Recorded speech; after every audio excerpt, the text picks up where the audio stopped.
This video is sponsored by Skillshare. If there is one tool that is the most critical for any DIY project, whether it is hanging pictures or adding trim to the wall or building furniture or even building a house, it is the tape measure. Measuring accurately is the most critical step to being successful with any DIY project. At first glance, this looks like a simple little tool, simple little thing to use for your project. But when you look closer, there's a whole bunch of lines and markings and symbols and features that you have no idea what they stand for or what they do. So today we are going to dive into everything you need to know about using a tape measure accurately, correctly, and also I will tell you a few of its hidden features that you probably didn't know and that will probably make your life so much easier. But if you are new here, I am Anika and I am here to demystify DIY and inspire and empower you to build all of the things. I have a whole bunch of tool tutorials, project ideas, and courses and resources for you to help you be the fearless woodworker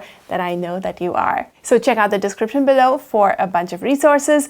And now let's talk about tape measures. Now, like any tool, the first step in using the tool is to really understand what all of the parts of that tool are.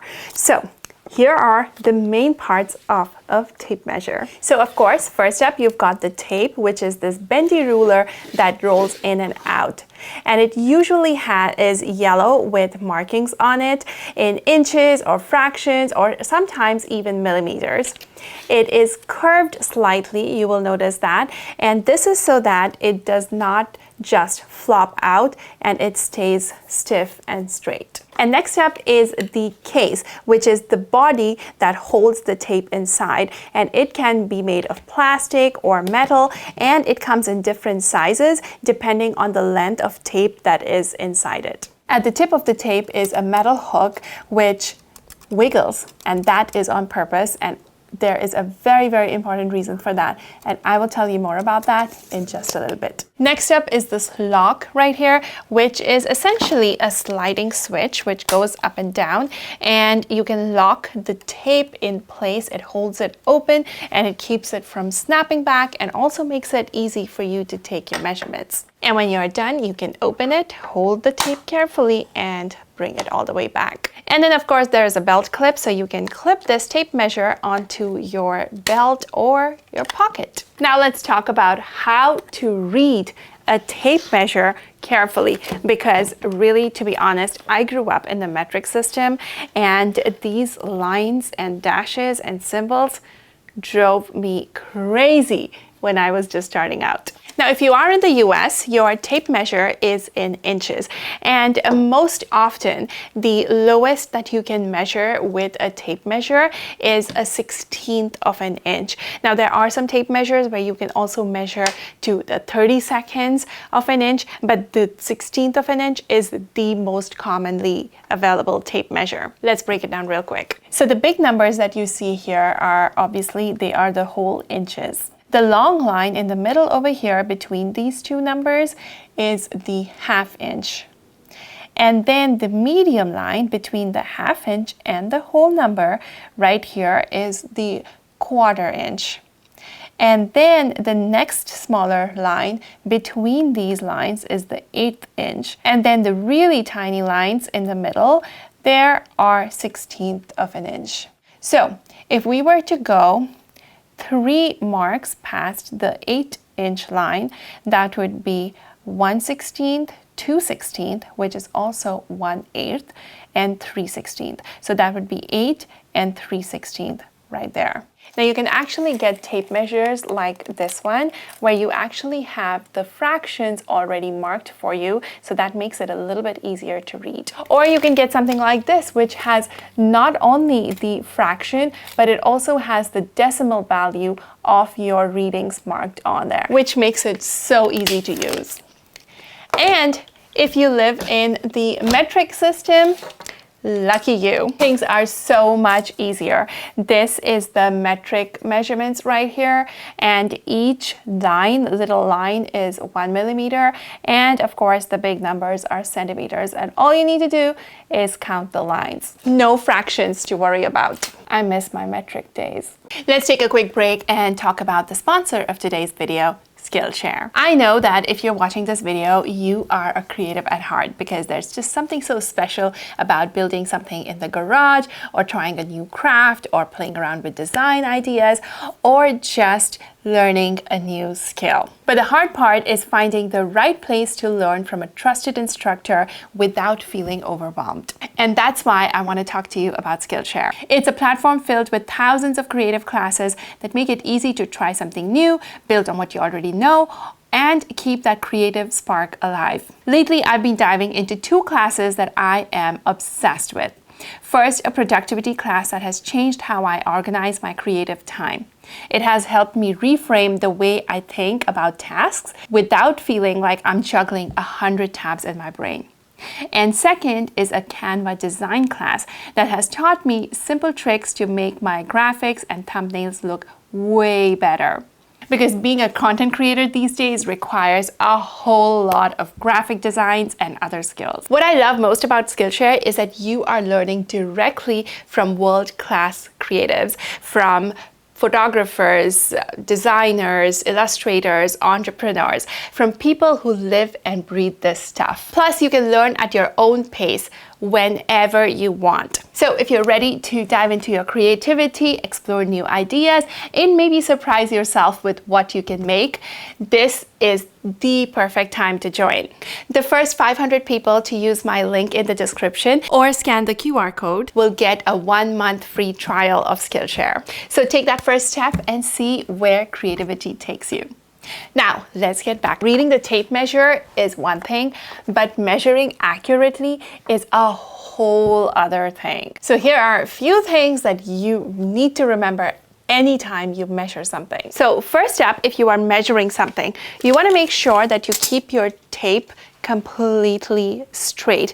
If it bends or sags, I don't want to mess up my tape, but if it bends or sags, you are not going to be measuring accurately. And then if you're measuring something long, make sure you lock your tape in place so that it doesn't slide as you are marking. Now, another important thing is when you are measuring, you want to make sure that your tape stays perfectly straight across whatever you're measuring. Now, if there is a slight tilt in when you're measuring, it is not going to give you the accurate measurement because it's going to shift it by almost a 1/16 of an inch. Now, my best advice for this is to always measure, especially in terms of woodworking.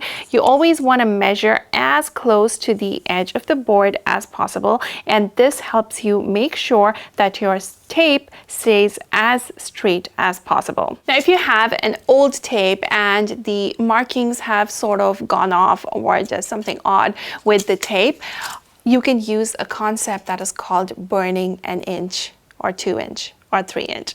What that basically means is that if I were measuring this board right here, instead of starting at the 0, I would start, say, at the 2-inch mark, and then my measurement here reads 17.5.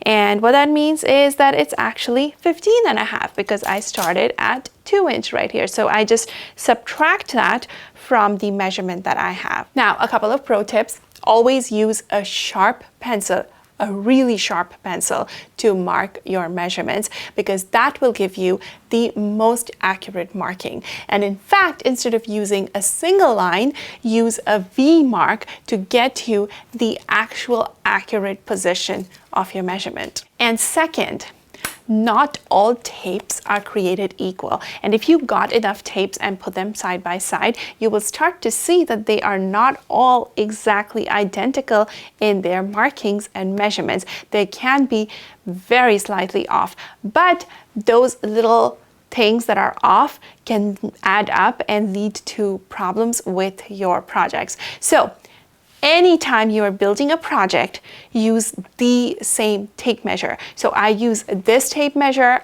for almost all my projects because I really like the fact that I can just pull it out and it stays like that. I don't have to press the button, but then I press the button to let it come back in. But if I were not using this and I picked this tape measure to start off my project, I will continue using this tape measure. So no matter which tape measure, you can use any of the tape measures, just use the same tape measure for that particular project. Now, one last quick tip. Anytime you are marking or measuring, you want to look straight down at the number, not from the side, not from this side, because this can trick your eyes into reading the wrong number. Now, let's talk about tape measure safety. That's right, this little harmless tool can actually be pretty dangerous because this metal tip at the end is pretty sharp, and when the tape retracts at full speed, it can snap your fingers in there, and it can hurt really, really bad. Or your skin can get stuck in there really bad, and that can cause some really nasty blood blisters. Or as you're retracting it, it can flail around and it can hit something else or someone else. So you always want to have control on the tape. So always hold the tape in your hand and then unlock it and guide it in slowly. And the other thing you want to remember is you really want to be careful and treat your tape measures gently, because if they get damaged, then they're not accurate anymore. Case in point, this tape measure, if you look at it, the end right here is all twisty, and this is not a tape measure I use for accurate things anymore. Now let's get to my absolute favorite part, which is the hidden features in the tape measure. There are some little things that are built into the tape measure that make life so much easier. And my absolute favorite thing, which when I found out about it, I was like, this is absolutely genius. And that is this metal tab over here, which wiggles and it moves up and down. And I cannot tell you how many times I used to think and how many times people have told me, it just looks like the tape measure is broken. But can you guess that this little feature is built into this so that the tape measure is so much more accurate to use? So first up, the amount that this tab moves back and forth is actually equal to the thickness of this tab. And what this does is that when you pull to measure, like so, the zero of your tape measure starts on the inside edge of that tab. So you're measuring the true edge of this board. But now, if I were to push to measure, then the zero starts at the outside edge of this tape measure. So you are measuring the true edge of this board.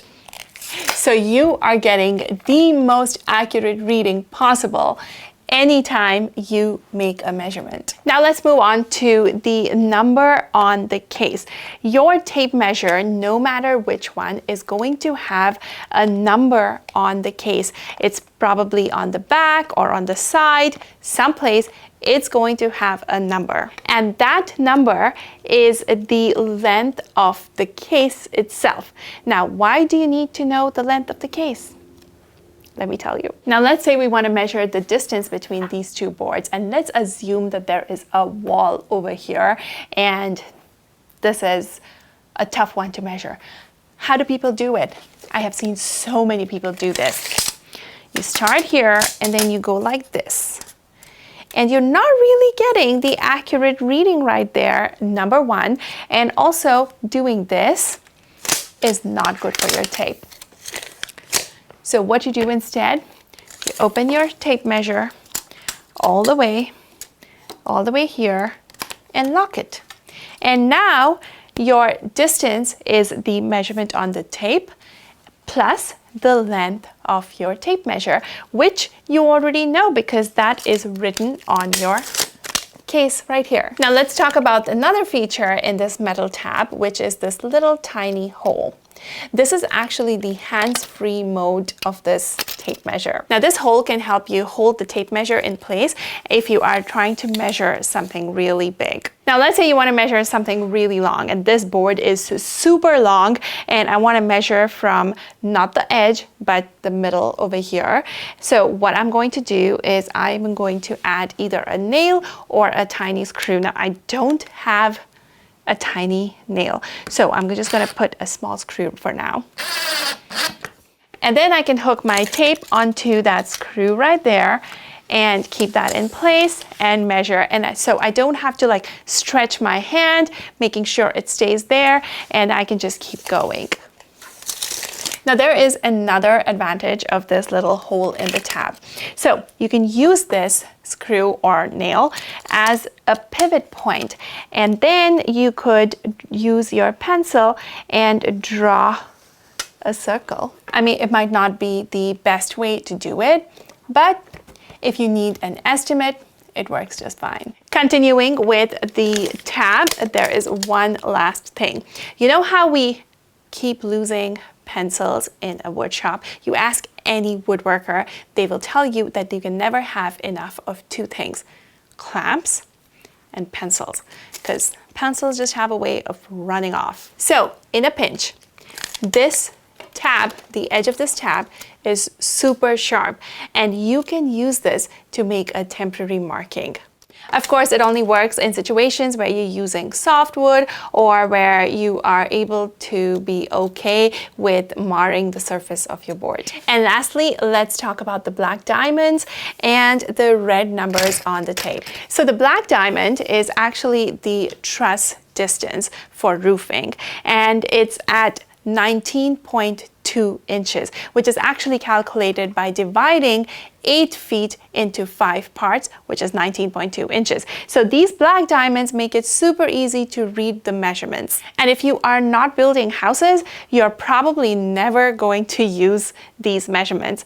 But many tapes also have these red boxes, and these are at 16-inch intervals, and these are your stud spacings in your wall. So it just makes it a little bit easier for you to find your studs if you need to add any screws or hang something onto the walls. So there, my friends, is everything you need to know about these tiny tools, which are absolutely critical to all of our projects. I hope you've picked up some little tips and tricks to help make measuring and building accurately even easier. Thank you so much for watching, and be sure to hit that subscribe button if you haven't already, because I've got a lot more of tutorials as well as some really cool fun projects coming your way very, very soon. Bye.